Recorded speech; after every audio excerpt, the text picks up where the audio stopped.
Well, there are just times right in the community, and that's something that people should know more of. And now there's a great deal more emphasis in schools to have more activities. They got rid of phys ed for years and got rid of tech classes, which was different. right. But it's in the youth. It's really where I'm worried about the youth that have obesity.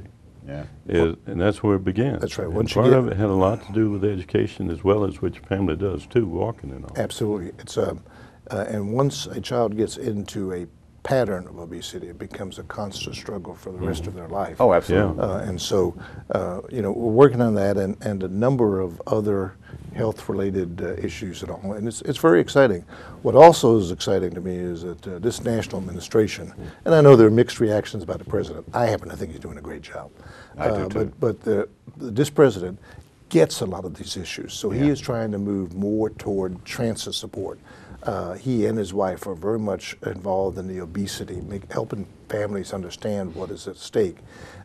They have a couple of programs that they're now sponsoring, both in housing and transportation, about livable communities and giving grants and assistance to help create walkability and things of this type. Yeah. It's like, you know, it's a little bit different in terms of the design here, but in Bowie, I mean, I remember when I was county executive, coming home from Upper Marlboro to University Park where I lived, and on Route 202, and going over that bridge that goes over Route 50 and the metro there. Oh, yeah. And seeing a young family, a woman with 2 children and 2 bags, trying to go from the giant that was on one side to the houses that was on the other side. And there were no sidewalks. It had rained the night before, and she's struggling. All these children in the snow. And I'm thinking to myself, why don't we have sidewalks? They said, well, that was a state road, and the state didn't build sidewalks on roads of 2 or 4 or more lanes. Yeah. And so we went in and we got that policy changed, but the big difference still is there are sidewalks that may meet a legal requirement, and there are sidewalks that really invite people out of their car, out of their home. Yeah. What we call sidewalks in much of America are actually largely reservation points for utility poles. Yeah, and that's so true. you're walking down, and you have to step off in the gutter because the pole is there. Yeah. Or they're designed in such a way that you're walking along 2 abreast. You have to stop because 4 people can't walk past one another. Yeah. Or the other part is the road itself has traffic that's 40 or 50 miles an hour, and you're right up to the edge of the road, and it just doesn't invite people to walk. So what we now have, and 10 states have adopted this, including Maryland has adopted portions of it, what we call complete street legislation, and that is when you're going to either build a new road or you're going to renovate an existing road, you want to be a complete street, meaning that you have bicycle lanes, that you have real pedestrian-friendly sidewalks. Yeah. And if you have to narrow a lane of traffic, we did this on US 1 in the Mount Rainier, Brentwood area. We expanded the tree-lined center strip. We put real sidewalks in. They were going to expand it to 6 lanes, and we narrowed it to 2 narrower through lanes in each direction. And the traffic is handled just beautifully in there. It was our Tell me first that. roundabout as well. Yeah, first roundabout. Oh, I love roundabouts. I mean, you have some very admirable goals that you're working toward. But we're in a financial mess. Is this hurting? It hurts a little bit, but for the most part, we're not asking for any major new money on just about any of these programs. We're just saying, how do you spend the money? As an example, we, Smart Growth America, received a nice grant from the Rockefeller Foundation to try to change the law as they reauthorize the transportation expenditures for the next 6 years. And what we want to do is to put an emphasis on, for example, fix it first. Before you go building new lanes, What a fix the wonderful roads idea. that are here. And Excellent, not only fix it in terms of the potholes and the terrible Yeah. condition, but fix it for the sidewalks and everything else. The bridges that are falling down. Could you get that message down to Upper Marlboro for us, please? We are trying. We are trying to get that message all across the country. And so my personal view is, yes, we do need more money in that pot, particularly if we're going to expand transit nationwide the way we need it. But that notwithstanding, because that's a very emotional political issue, that notwithstanding, you take the several hundred billion that are in there and say, okay, before we commit to another 10 interstate highways across this country, we're going to fix the existing roads first. Yeah. We're going to give grants to the state and local governments to do it. We're going to fix the federal highways. And it's these type of programs. It's on, for example, in terms of building. We're not saying either public sector or the private sector, you've got to spend more different money. We know it's hard in times economically. Even if it was most prosperous time, you don't want to waste money. Yeah. But little things like so many of our streets, you have all these strip shopping centers.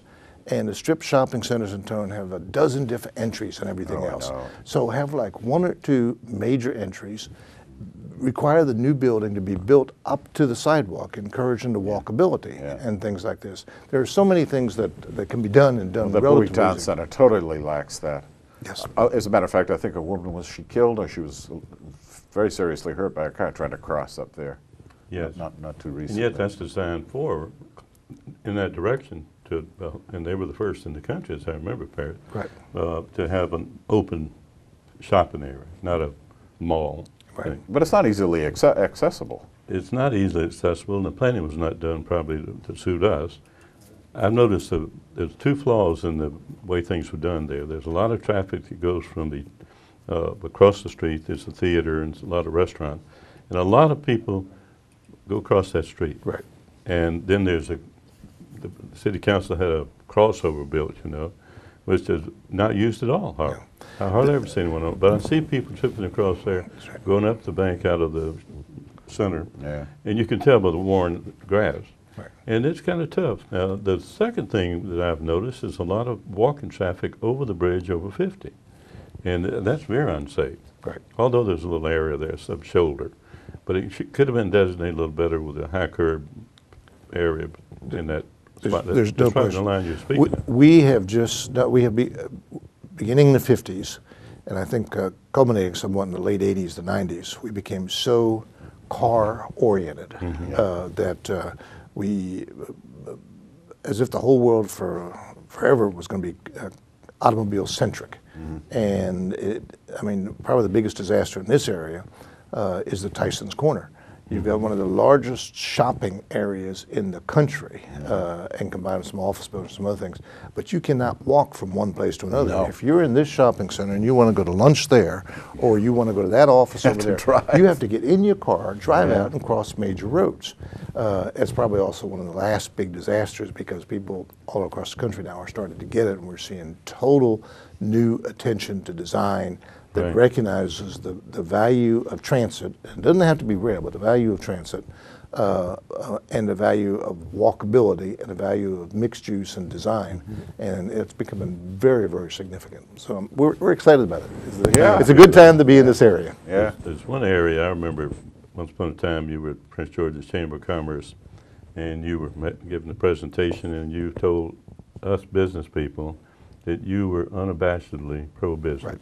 And now you're still thinking in terms of what people should do their business. I say you still are pro-business if they build it right.